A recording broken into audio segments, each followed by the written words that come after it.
How to check block calls on iPhone. To get started, first of all go ahead and open up the Settings application on your phone. Settings allow users to customize, control, and secure your device. Once you're here, scroll down to the end and tap on Apps. You can view all your phone apps over here. Then, scroll down the main list of settings until you find and tap on Phone.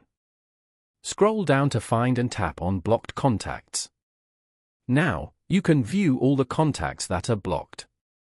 You can also add new contacts to block by tapping on Add New. By blocking contacts, you will not receive phone calls, messages, email, or FaceTime from the people on the blocked list. Following these steps, you can easily check block calls on an iPhone. Thank you for watching. Please leave a like if this tutorial helped you, or leave a comment below if you have any questions related to the video.